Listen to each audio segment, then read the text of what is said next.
Nós estamos participando da Operação Zona Leste, que na verdade foi uma operação de guerra, fala a verdade. Olha, eu não sei vocês, mas acho que eu nunca orei tanto na minha vida assim em um dia. Quem orou muito aqui diz amém. Quem atacou muito o inimigo de Deus diz amém. Nós oramos muito pelas pessoas. Eu tenho certeza que a nossa oração fez um estrago no império das trevas. Não há dúvida nenhuma, porque quando a igreja ora, a igreja liberta, a igreja cura, a igreja salva, porque nós temos alguém que é poderoso. Esse alguém é Cristo Jesus, nosso Senhor. Então hoje foi um dia muito especial, mas amanhã tem mais.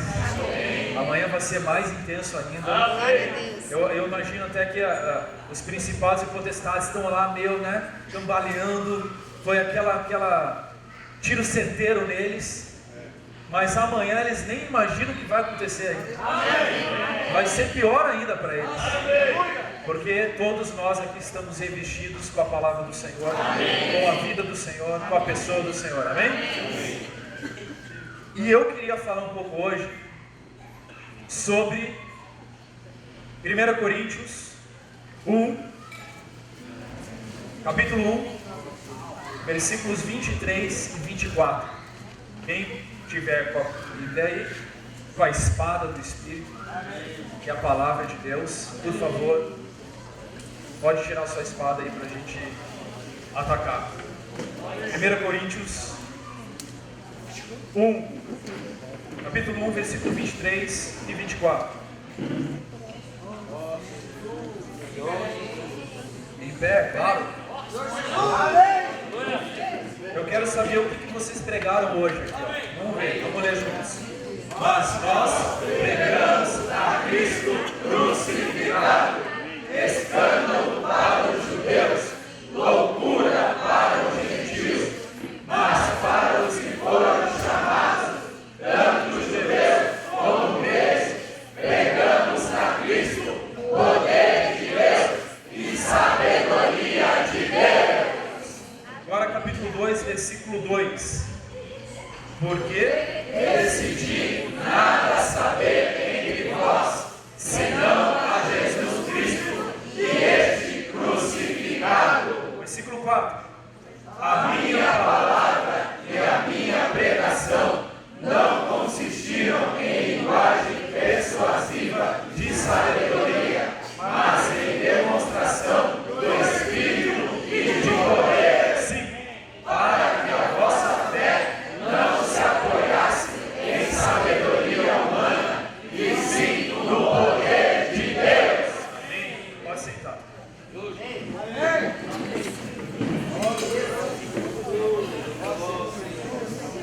Eu vou dizer uma coisa, às vezes, o pai da mentira, que é o inimigo de Deus, ele fala o seguinte, a tua fé não tem apoio, a tua fé não vale nada, olha o que você fez, olha como você vive.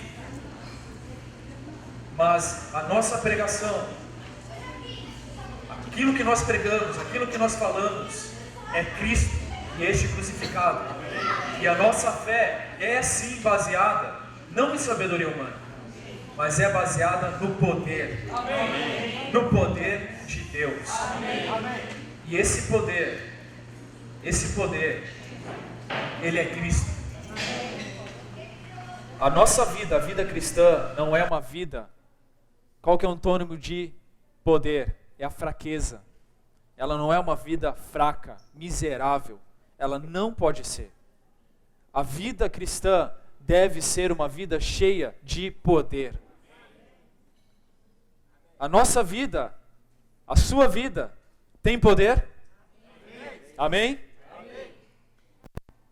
Cristo é o poder de Deus. A nossa vida também não é uma vida sem sabedoria. O oposto de sabedoria é ignorância.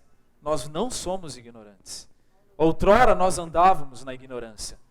Ou seja, sem conhecimento das coisas celestiais, sem luz, cegos. Mas hoje nós temos sabedoria. Cristo é a sabedoria de Deus. Aleluia, por Cristo. Agora, talvez a gente não tenha compreensão ainda desse versículo de 1 Coríntios 1, versículo 24, que fala que Cristo, Ele é o poder de Deus e a sabedoria de Deus. E um pouco antes, neste capítulo, a partir do versículo 18, Paulo, o apóstolo Paulo que escreveu, ele usa um termo que pode chocar alguns. Ele usa a palavra loucura. Loucura. Ele fala o seguinte, versículo 18: certamente a palavra da cruz é loucura para os que se perdem. Veja, a sabedoria de Deus para muitos é loucura. Não faz sentido nenhum. Hoje, vocês estavam lá, na rua, em vários lugares da Zona Leste de São Paulo, falando com essas camisetas, posso orar por você? Imagina alguém olhando para você, que esse coreano está fazendo aqui na Zona Leste com uma camiseta, posso orar por você? Falando para mim na rua, moço, posso orar por você? Com livros na mão, projeto Vida para Todos. É loucura ou não é loucura? Não faz sentido nenhum. No feriado, prolongado, Douglas, não é? Alguns falam, rapaz, vai trabalhar. Quando a gente está pregando o evangelho, vai fazer alguma coisa, vai produzir alguma coisa, vai ganhar dinheiro. Fica aí na rua. É loucura. É loucura. A palavra da cruz é loucura. Mas para nós, que somos salvos, é poder de Deus. Você sentiu ou não sentiu hoje mais poder de Deus? Para nós é poder de Deus. Pois está escrito, destruirei a sabedoria dos sábios e aniquilarei a inteligência dos instruídos. Para Deus não vale nada. Não é nada. Onde está o sábio? Onde o escriba? Onde o inquiridor desse século? Porventura não tornou Deus louca a sabedoria do mundo? Veja, nós temos uma oposição entre a sabedoria de Deus e a sabedoria do mundo. Nós temos as ideologias, as filosofias, o conhecimento que há no mundo, que é pregado nas mídias sociais, nas escolas, em todo lugar. Há uma sabedoria deste mundo. Como você deve agir em relação aos relacionamentos, como você deve ser, como você deve se vestir, como você deve pensar, o que você tem que questionar, o que você deve aceitar ou não. Isso é a sabedoria do mundo. Mas Deus tem uma sabedoria que não tem nada a ver com a sabedoria do mundo. Ela é totalmente loucura em relação à sabedoria do mundo. Ela está fora da compreensão de qualquer mente humana. O homem é pequeno demais para compreender a mente do Senhor. Na nossa vida, muitas vezes, nós recorremos à sabedoria humana. A sabedoria humana vai te derrubar. Mas a sabedoria de Deus vai te dar poder. Vai te dar vitória. Você ter a sabedoria de Deus é pensar como Deus pensa. É agir como Deus age. Nas suas situações do dia a dia. Senhor, o que fazer? Jovens, para se casar, Senhor, com quem casar? Senhor, eu devo casar? Vestibular, Senhor, que curso fazer? Se você vai lá, tem todo aquele teste de aptidão, esqueci o nome, tem um nome específico. Vocacional. Teste vocacional. Aí a gente está até falando, alguns jovens fizeram lá, uma jovem fez, e deu um curso que ela mesma falou, cara, que absurdo, nada a ver comigo, não faz sentido nenhum. Né? Mas vocês oram para o Senhor, Senhor, eu quero fazer o que o Senhor quer para mim. Eu quero buscar o que está no teu coração, o que o Senhor pensa a esse respeito. Ou às vezes, para servir em tempo integral. os comportores, nós precisamos depender em tudo do Senhor. Deus é sábio. Deus, Ele tem uma inteligência celestial. E nós fomos criados como seres, não seres carnais, mentais, nós fomos criados para ser espirituais também, unidos, um espírito com o Senhor. Olha o capítulo 2, versículo 14.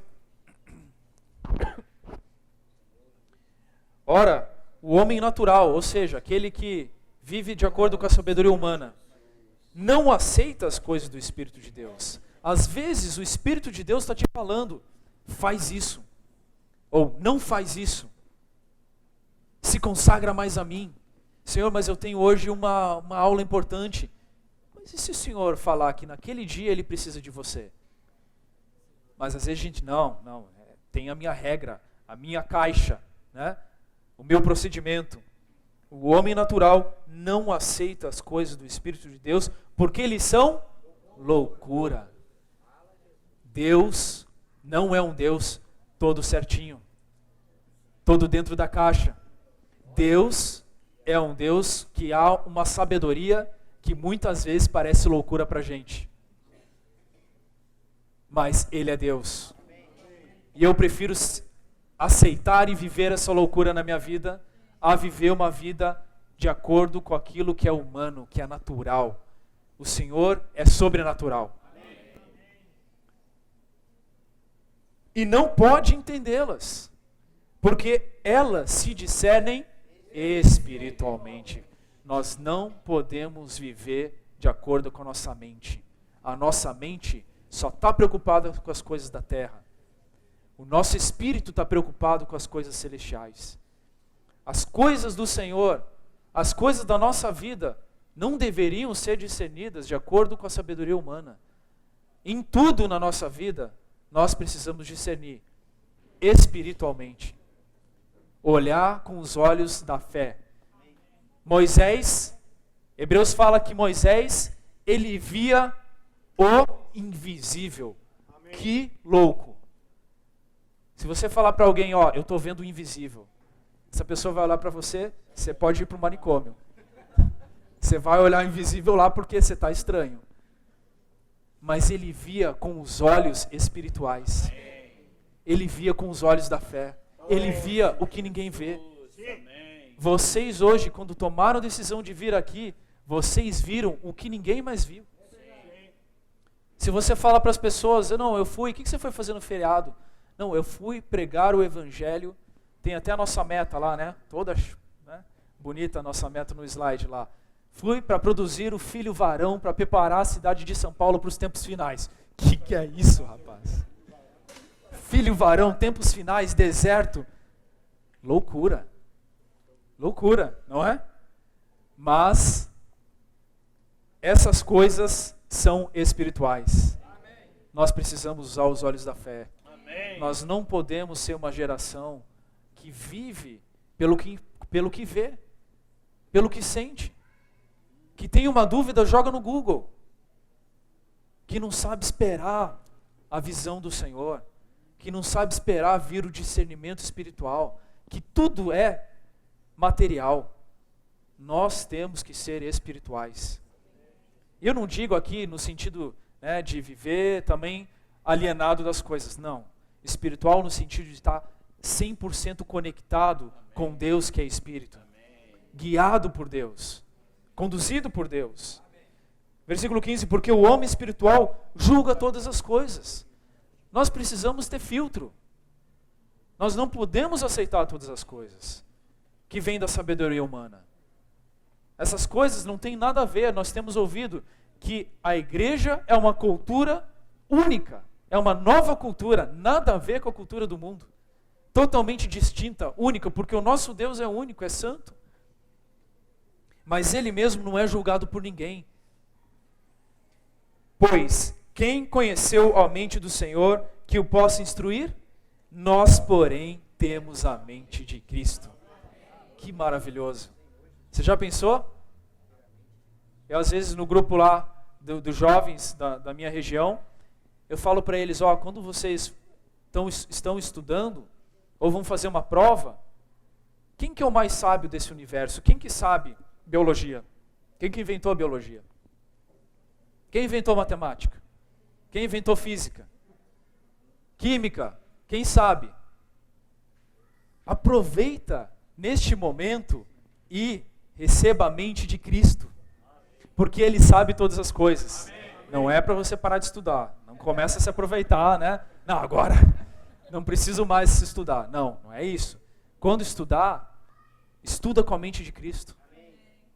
Peça, Senhor, o Senhor conhece essa matéria, me ajuda. Ou, né, o trabalho, tantas coisas na nossa vida. E aí você não vai mais ter a desculpa, tem reunião, não posso ir porque eu estou estudando. Vai render muito mais teu estudo, né? Teu tempo vai render muito mais, amém? Então nós precisamos ter a mente de Cristo. Voltando lá para capítulo 1, versículo 21. Capítulo 1, versículo 21. Visto como na sabedoria de Deus, o mundo não conheceu por sua própria sabedoria, aprove a Deus salvar os que creem pela loucura da pregação. A pregação é uma loucura. É uma loucura, irmãos. Mas eu e você fomos salvos por causa da loucura. Porque Deus realmente, em sua sabedoria, que realmente não dá para entender, mas nós cremos. Um dia nós cremos. E essa pregação nos alcançou também. E é isso que nós levamos para as pessoas. Mas eu queria falar um pouco mais sobre essa loucura da pregação. Veja, nós sabemos que Deus se sentia sozinho. Deus precisava de companheiro. Deus em Gênesis não queria ficar com esse universo só para Ele. Deus não é um Deus egoísta, não. Deus é um Deus que no coração dele há amor, há compaixão. Deus é um Deus, não é um Deus frio. Não é um Deus individual, solitário. Por isso, se você às vezes sente frieza, solidão, Deus é um Deus cheio de amor. Deus quer estar junto. E Ele criou o homem e a mulher, vocês conhecem a ideia, a história, Adão e Eva. Eles caíram, eles pecaram. Certamente houve uma grande tristeza no coração de Deus. Mas eu creio que Adão e Eva, antes do pecado entrar dentro deles, eles eram pessoas, como a Bíblia diz, a imagem e a semelhança de Deus, eles não eram como nós somos hoje. Ali eles tinham um corpo diferente do nosso, porque o nosso tem resultado do pecado, tem o efeito do pecado. O nosso, após o pecado, não ficou mais corpo, ficou carne. Corpo mais pecado, carne, carnal, apegado ao pó, às coisas terrenas. Então o homem e a mulher eram seres extraordinários, puros. Na presença de Deus, como é que eles iam ter a presença de Deus dessa forma, se não fosse assim? Estavam ali face a face com Deus que é santo, todo-poderoso. Então Deus estava próximo deles. Mas o pecado veio, o homem se tornou isso aqui. Cheio de problemas, de dores, de sofrimentos. E aquele homem que era para viver eternamente começou, pouco a pouco, a decair. Então, 1000 anos, 900 anos, 800, 500, até que hoje vive aí 80, 90, talvez alguns mais, né? Mas isso foi efeito do pecado. Agora, do lado de Deus, Deus, Ele é sábio. Nós não entendemos, mas Deus já sabia disso. Deus já sabia disso. E por meio do homem e da mulher, Satanás achou, coloquei o pecado, acabei com eles, destruí. Você não gostava tanto deles, Deus? Não eram maravilhosos? Não eram eles que iam me sujeitar e dominar? Como fala em Gênesis 1, 28? Eu imagino as conversas que Deus teve que ouvir do inimigo dele. Está vendo aí, ó? Olha como eles estão agora. Fora do Éden, totalmente perdidos, um irmão matando o outro, só vai piorar. Infelizmente, Deus, você fracassou. Mas Deus, por meio dessa situação, Ele criou uma armadilha para Satanás. Deus é sábio. E ele já profetizou, ó, a mulher vai pisar, o descendente da mulher vai pisar a cabeça da serpente. Legal, né? Então fala assim, ó, Cristo pisou a cabeça da serpente. Pode falar. Cristo pisou na cabeça. Talvez o homem não tinha entendido muito bem, né? Abel vai pisar na cabeça da serpente, que serpente e tal. Mas, olhando hoje, nós entendemos. Então Deus, por ser tão santo, tão único, Deus não pode tratar diretamente com o inimigo dele. Deus se restringiu. Deus não aceita lidar com algo que é tão vil, tão baixo, como o diabo. Mas Deus entregou isso para quem? Para o homem. Podia ter sido mais fácil, né? Por que que o Senhor colocou o homem na terra, que é o lugar do reino do inimigo dele? Porque ele crê que nós vamos sim derrotar o inimigo dele. Amém. Na verdade, para Deus não há dúvida nenhuma. Deus tem 100% de certeza que o inimigo dele vai ser derrotado pela igreja. Amém. E por ter essa sabedoria, houve uma conversa nos céus, no trono de Deus. Deus, o Filho, o Pai e o Espírito Santo, entre si decidiram: filho, você vai ter que descer para a terra. Veja, Deus Todo-Poderoso, o Filho tinha adoração dos anjos 24 horas, ajoelhados perante Ele. Tu és poderoso, nós te louvamos, nós te engrandecemos. Ele deve ter olhado para a terra, visto a nossa situação tão lastimável, tão problemática, tão distantes do plano original de Deus. E ele tinha uma responsabilidade que, se ele errasse, se ele viesse para a terra e ele errasse, nós estávamos acabados. Se ele errasse um pequeno desvio, todos nós estávamos acabados. E o inimigo de Deus ia dominar por essa terra por todo sempre. Porque ele é o príncipe desse mundo. Vocês veem o tamanho da responsabilidade do nosso Senhor? Então, quando houve essa decisão, uma decisão extremamente solene, séria, o Senhor desceu à terra, se restringiu ao ventre de uma mulher, Maria, nasceu, viveu aqui, foi criança, foi adolescente, mas em nenhum momento ele desobedeceu a Deus. Em nenhum momento ele pecou. Ele era um homem, mas ele era Deus. Ele era espiritual. Ele pensava nas coisas de Deus, ele vivia as coisas de Deus. Ele buscava as coisas de Deus. Ele respirava as coisas de Deus. Amém. O tempo inteiro em comunhão, o tempo inteiro conversando com o Pai dele. Esse é o nosso Senhor.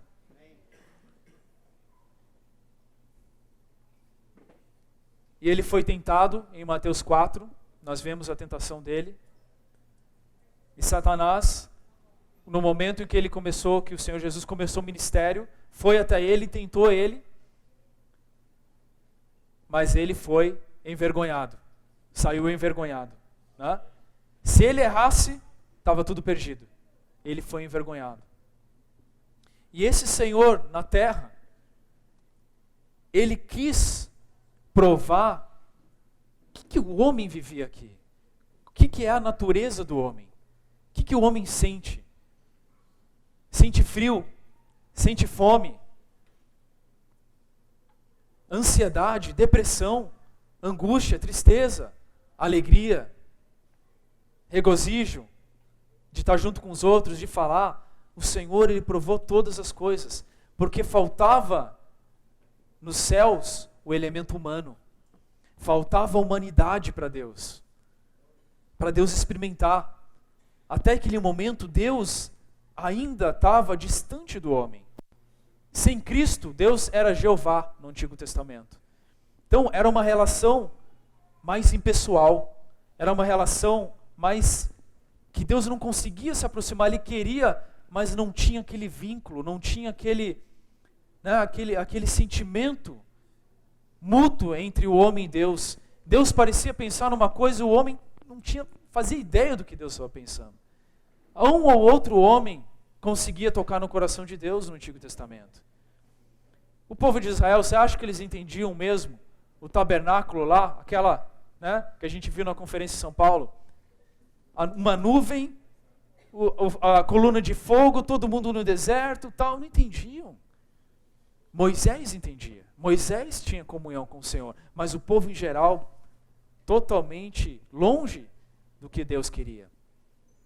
Então, essa distância, eu imagino que agonizava a Deus, incomodava a Deus, entristecia a Deus. Não foi para isso que ele criou o homem e a mulher. Então, o Senhor Jesus, na sua vida aqui, ele tinha várias metas, várias tarefas, várias responsabilidades. Uma delas era exatamente essa: conhecer o homem, profundamente o homem. Porque ele precisava, depois da morte e ressurreição dele, levar para Deus esse conhecimento e, não só isso, interceder por nós diante de Deus. No Antigo Testamento não havia quem intercedesse pelo homem. Então, era mais a justiça de Deus. O tratamento era mais reto. No Novo Testamento, Deus começa a se irar com você. O Senhor Jesus, Senhor, Deus, Pai, calma. O Henrique, eu sei o que ele está passando. Espera mais um pouco. Tenha paciência. O Henrique, ele vai me buscar. Ele fez isso essa noite, amanhã de manhã, ele vai levantar invocando o meu nome, Senhor Jesus. Eu creio, a minha vida está dentro do Henrique. Pai, aguarda. E do outro lado tem o acusador. Não vai dar certo. Não vai dar certo. Eu imagino que às vezes o Senhor deve falar também: fica quieto agora, sai que eu não quero ouvir você. Que agora ele pode, né? Mas nós temos alguém hoje que conhece o que nós passamos. Ele intercede por você, ele te protege. Ele te protege. Por isso que João fala que ele é nosso paracleto, que significa nosso advogado. Ele nos defende. Ele intercede por nós. Então o Senhor passou aqui na terra e ele viu a fragilidade do homem. Ele tocou em muitos problemas. Nós jamais aguentaríamos o tanto de problema que o Senhor tocou. Às vezes, quando você está cuidando de alguém, uma pessoa só, e ela começa a te ligar, e começa a falar de problema, você já fica cansado. Aí você já sente que não, esse problema tá abafando o meu espírito. Está me deixando para baixo. Quero só coisa positiva. O Senhor, 24 horas de problemas. E até aqueles que eram para dar menos problema para ele, davam mais problema ainda, os discípulos. Viviam aprontando. Os comportores que são para dar menos problema, são os que mais dão problema. Não, né? Obrigado, Jesus. O Senhor teve que lidar com doenças. Naquela época, a lepra era algo totalmente repugnante, né? E era um sinal de maldição, um sinal de rebelião, de pecado. Então todos os leprosos, a Bíblia fala muito de leprosos, estou dando um exemplo, eles ficavam fora, afastados, rejeitados pelo povo. O Senhor, e todo mundo tinha medo de pegar, né, contagiosa, a lepra. O Senhor chegava nos leprosos e a lepra fugia dele. De tanta glória que ele tinha, de tanto poder que ele tinha, domínio que ele tinha, o Senhor não tinha receio nenhum. O Senhor tocava nas doenças. O Senhor conheceu as doenças. Deixa eu só mostrar um trecho para vocês. Deixa eu pegar aqui. Lucas, vamos abrir em Lucas.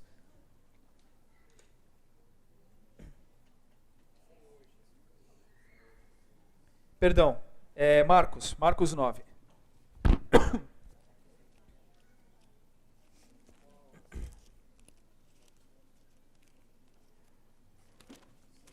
Marcos 9.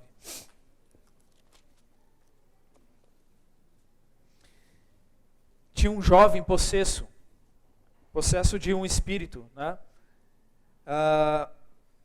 E que os discípulos dele não conseguiram curar. Versículo 19, né? O Senhor chamou eles de geração incrédula, tal. Aí vocês conhecem a situação, desde a infância ele sofria, às vezes ele era lançado no fogo, na água, para os demônios lançavam ele, né? Versículo 22, aqui o pai do menino, falando assim, muitas vezes o tem lançado no fogo e na água para o matar, mas se tu podes alguma coisa, tem compaixão de nós e ajuda-nos. Aqui eu queria falar uma coisa para vocês, depois eu vou mostrar um outro trecho também. Se tu podes alguma coisa, veja, nós precisamos conhecer do que o nosso Senhor é capaz. De novo, nós não podemos viver uma vida sem poder, uma vida sem a expressão do Senhor na nossa vida. E poder, eu digo, não algo só exterior, que pode acontecer sim, não um milagre apenas, mas o poder de nos transformar, de nos curar interiormente. Mas esse pai ainda não conhecia muito bem o Senhor. Ele talvez tinha ouvido falar, mas ele falou, se você pode, né? Na verdade, é óbvio que o Senhor pode. Ele tem poder, por isso que o Senhor respondeu assim, ao que lhe respondeu Jesus, se podes, tudo é possível ao que crê. Eu não sei o que você está passando. E você, quando vai falar para as pessoas, você não sabe o que elas estão passando. Mas tudo, absolutamente tudo, é possível ao que crê. Quando você toca no Senhor, tudo é possível. Você só precisa crer. Isso é o poder de Deus. Cristo é o poder de Deus. Vocês estão vendo? Deus é totalmente poderoso. Ele pode absolutamente tudo, mas Ele entregou este poder para Cristo. Todo o poder de Deus está direcionado em Cristo. E tudo é possível em Cristo. Basta nos crer, basta nos aceitar. Agora tem outro episódio aqui, olha que diferente, quando ele falou. Mateus 8, de um leproso. Mateus 8, 2. Ora, descendo ele do monte, grandes multidões o seguiam, e eis que um leproso, tendo se aproximado, adorou, dizendo, Senhor, se queres, pode purificar-me. Amém. Ele tocou no coração de Deus aqui. Ele tocou no coração do Senhor. Senhor, se queres. Senhor, na verdade, o leproso sabia, Jesus quer. Nós precisamos conhecer nosso Senhor. Ele quer. O Senhor quer te curar. O Senhor quer te salvar. Nós cantamos o hino que fala que Ele há de completar, não é? Ele há de concluir, que fala que grande é o Senhor, né? A tua obra em mim, não é isso? Ele quer, Ele vai concluir. Ele quer te purificar. E aí, Jesus estendendo, tocou-lhe dizendo, quero, amém, fica limpo. E imediatamente ele ficou limpo da sua lepra. Depois, mais embaixo, a história do criado de um centurião. O centurião respondeu, versículo 8. Você sabe que tinha um servo dele que estava, o criado jazia em casa, de cama, paralítico, sofrendo horrivelmente. Jesus lhe disse, eu irei curá-lo. Veja, Jesus quer curar. Não importa onde você estiver. Ele nem conhecia essa pessoa. Não fazia ideia de quem era, teoricamente, né? Não sei quão distante ele estava. Mas ele se dispôs a ir pessoalmente, eu vou curá-lo. Mas o centurião surpreendeu o Senhor. Senhor, não sou digno que entres em minha casa, mas apenas manda com uma palavra, e o meu rapaz será curado, pois também eu sou homem sujeito à autoridade. Ele viu que o Senhor Jesus tinha autoridade. O Senhor tem autoridade para mandar uma palavra e curar você. O Senhor tem autoridade para encher você de poder. E aí o que o Senhor falou? Versículo 10, ouvindo isto, admirou-se Jesus e disse aos que o seguiam, em verdade vos afirmo que nem mesmo em Israel achei fé como esta. Digo-vos que muitos virão do Oriente e Ocidente, tomarão lugares à mesa com Abraão, Isaque e Jacó, né? Fala do reino. E o versículo 13, então disse Jesus ao centurião, vai-te e seja feito conforme a tua fé. E naquela mesma hora o servo foi curado. Então, primeiro, Deus pode. Deus quer. E com uma palavra, Ele é capaz de fazer tudo o que nós precisamos, o que nós carecemos. Ele é capaz de suprir todas as coisas. Nós precisamos crer. Então fala para quem está do seu lado, ó, Deus pode e Deus quer. Não duvide, creia.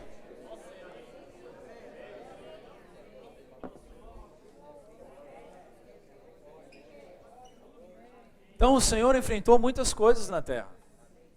O Senhor enfrentou várias situações. Muitas pessoas, lidou com muitas pessoas. O Senhor foi humilhado também. O Senhor passou por situações aparentemente de fracasso.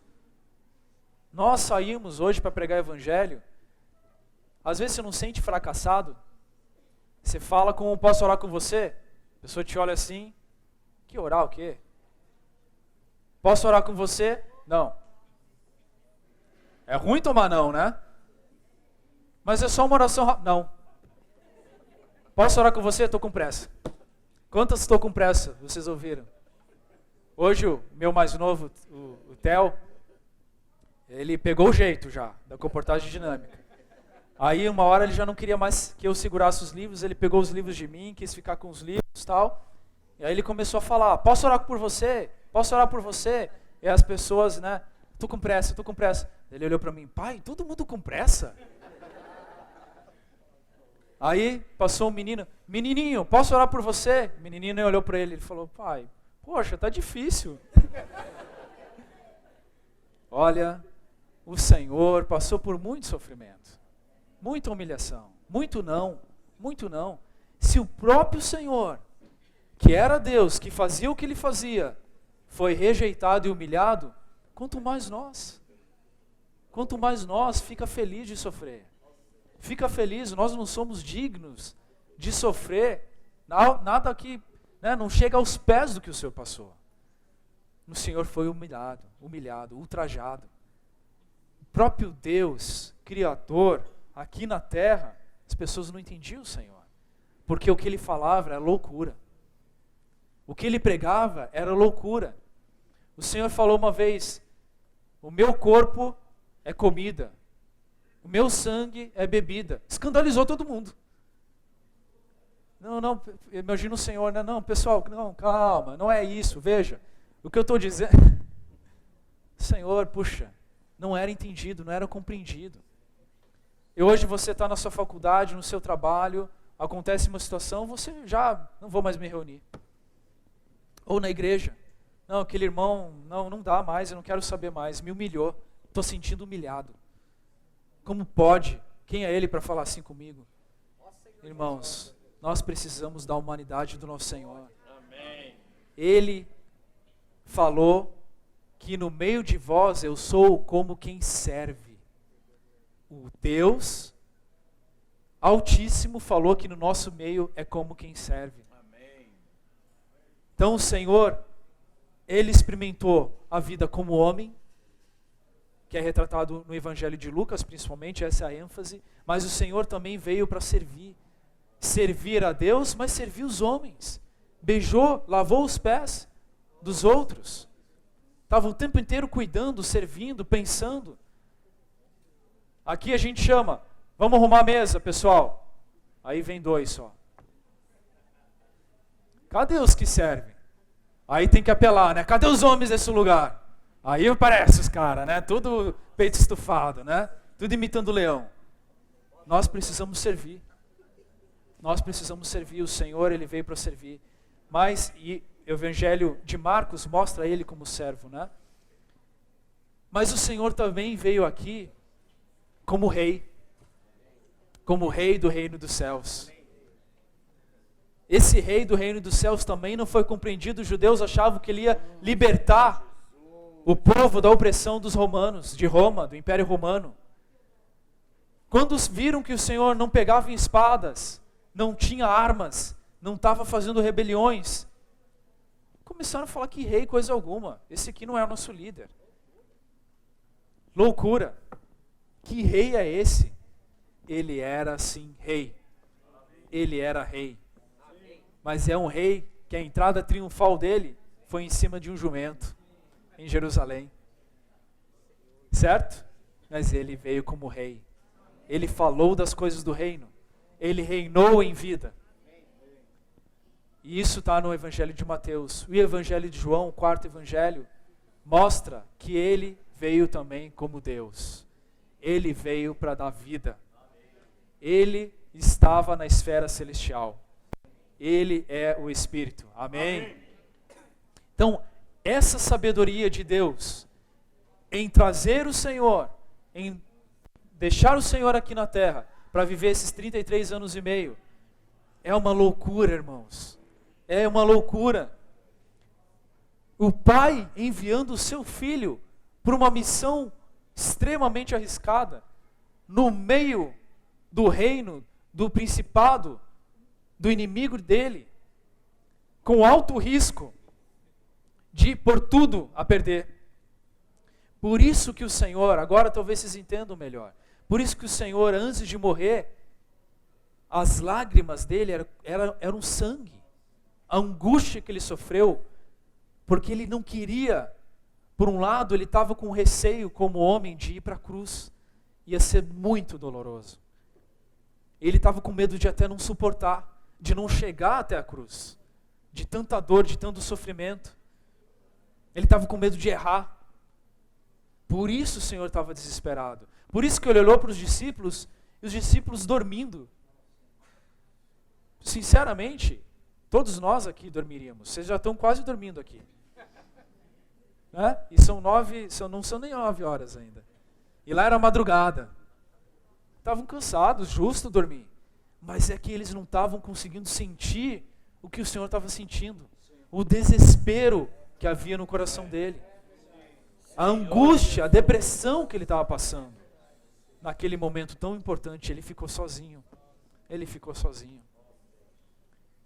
Mas o Senhor, ele não desistiu. Ele não desistiu, ele carregou aquela cruz. Ele passou pelo que ele passou, irmãos. Olha, sofreu tapas, cuspiram nele, falaram, xingaram ele, falaram muito mal dele, envergonharam ele, tiraram as vestes dele, motivo de vergonha, colocaram aquela coroa na cabeça dele, bateram na coroa ainda para que o espinho entrasse ainda mais na cabeça dele, o sangue escorrendo. Como se não bastasse, ainda teve que levar a cruz pesada. O Senhor não era um homem com muita força. Você acha que o Senhor tinha essa refeição que a gente teve hoje aqui? Hã? Temos vários fortinhos aqui, hã? Comendo bem. O Senhor, a Bíblia fala, ele não tinha onde encostar a cabeça. O Senhor comia mal. O Senhor não tinha tempo direito para comer. Às vezes, né? Não era simples para o Senhor. Então o Senhor não era alguém forte fisicamente. Lembra? Quando as pessoas olhavam para ele, deram mais de 50 anos para ele, ele tinha 30 e poucos. O oposto de mim, né? As pessoas dão menos, bem menos. Mas o Senhor estava com o rosto, né? Imagina o rosto do Senhor o tempo inteiro em sol, dormindo mal, comendo, né? Ali, não dormia direito. O Senhor estava o tempo inteiro orando de madrugada, que era o tempo que ele tinha para conversar com Deus. Porque ele tinha de duas uma, ou ele esperava, né, para ficar de manhã em casa, tal, orando sozinho lá, mas a multidão já estava lá na porta espremendo. Ele precisava cuidar da multidão. Então qual é o tempo que sobrava para ele orar? Madrugada. Olha o amor do Senhor. Ele podia até ficar em casa. Não, agora é meu tempo de comunhão com meu Deus. Dá licença. Mas não. Ele não tinha tempo para si mesmo. Então o Senhor, com aquele peso, a cruz, foi crucificado como malfeitor. E vocês sabem, a morte de cruz, a cruz é maldita.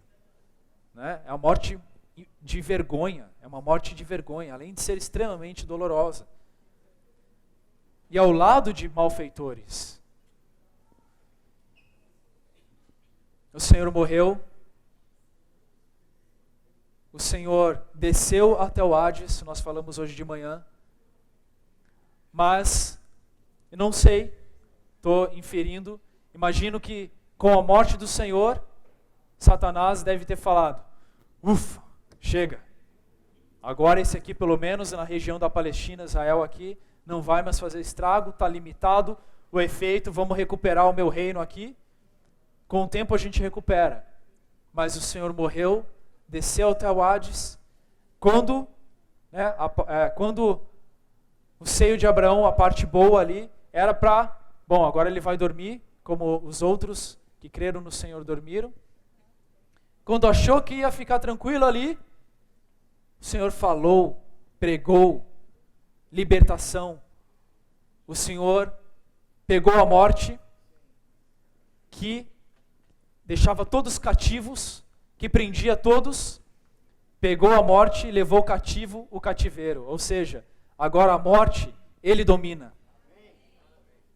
Olha Hebreus, vamos ler Hebreus. Rapidinho, força aí. Hebreus capítulo 2.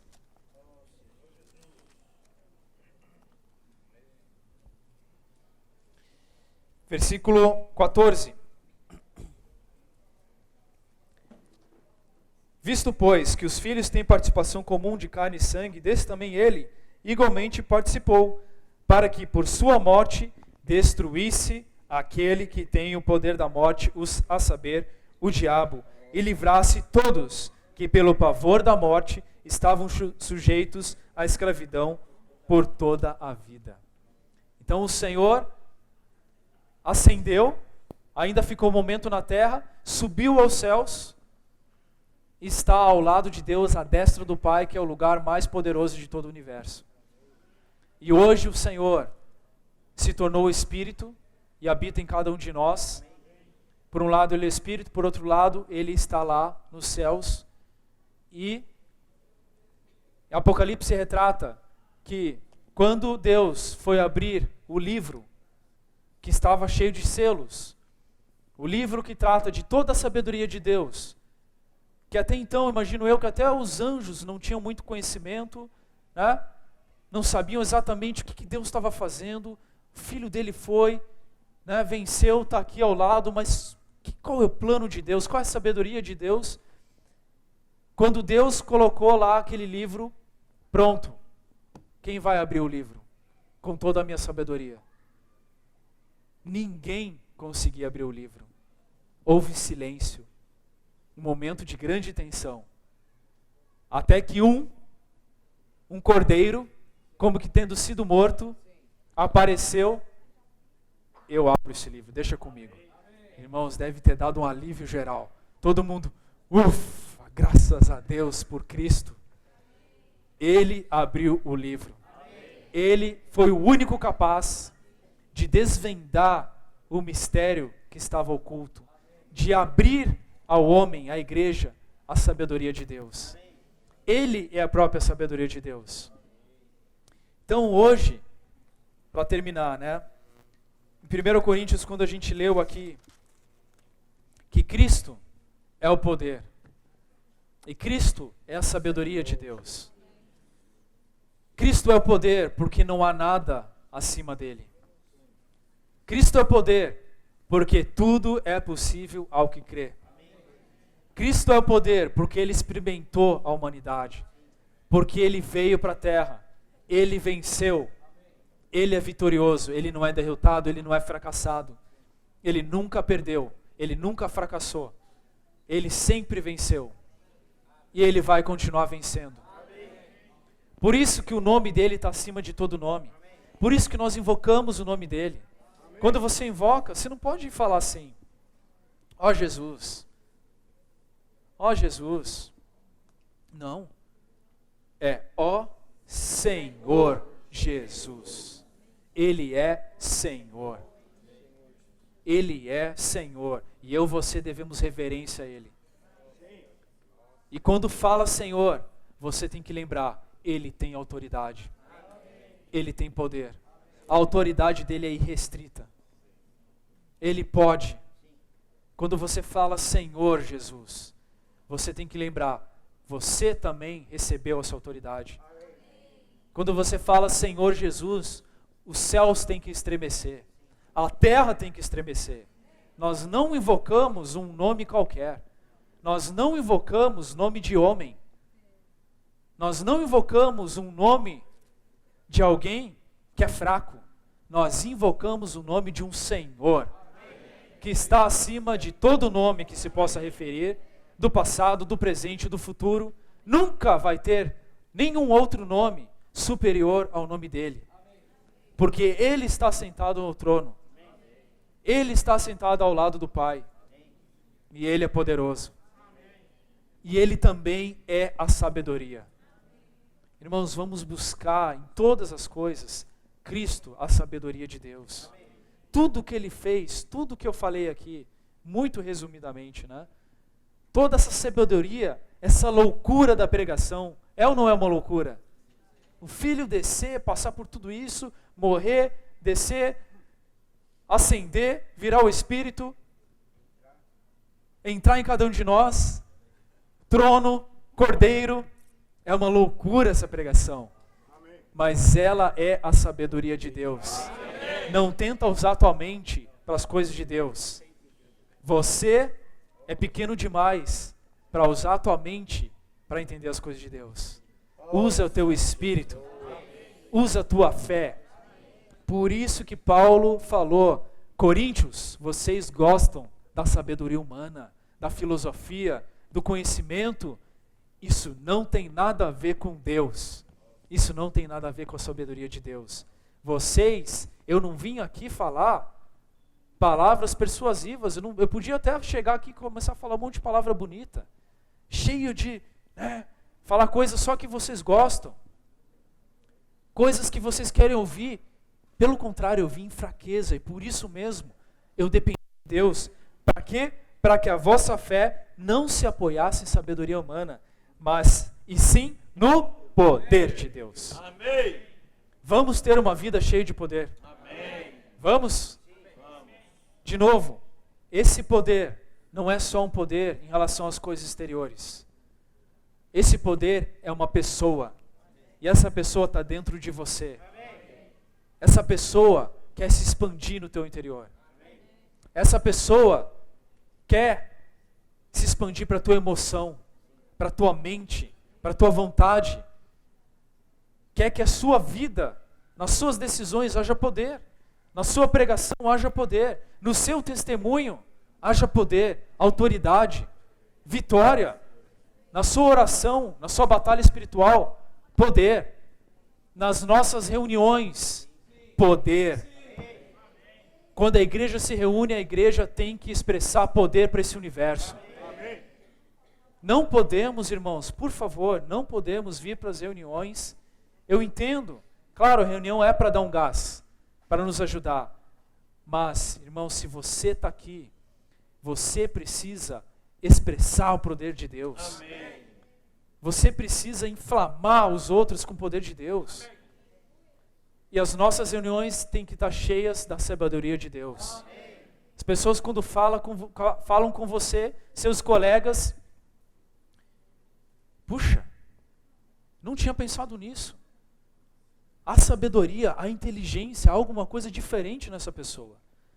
Realmente, ela está falando por Deus. Irmãos, o que a sociedade hoje precisa é a sabedoria de Deus. As pessoas precisam de loucura da pregação. Vamos viver essa loucura da pregação. Vamos deixar essa loucura da pregação inundar a nossa vida. Sair da caixa, daquele quadrado. Realmente inovar, buscar diante do Senhor. Como fazer na minha região para pregar mais o evangelho, para crescer mais, como fazer no meu trabalho, na minha faculdade, como buscar mais pessoas para Cristo. Na minha vida, às vezes você está vivendo uma vida formatada, clama ao Senhor, se ajoelha para o Senhor. Senhor, eu sei que o Senhor quer, eu sei que o Senhor pode, com uma palavra o Senhor pode, eu não vou desistir. Não desista. Tem coisas, irmãos, que eu oro por 10 anos. Deus, eu creio plenamente, Ele é poderoso, mas talvez falte alguma coisa em mim que eu ainda não deixei Ele vencer. Eu vou continuar lutando em oração. Eu vou orar, eu vou orar, eu vou orar. Uma hora o Senhor vai conseguir. Não desista, certo?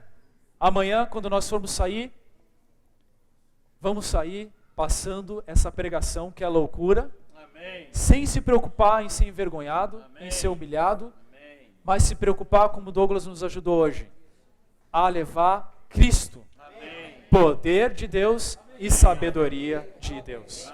Jesus é o Senhor.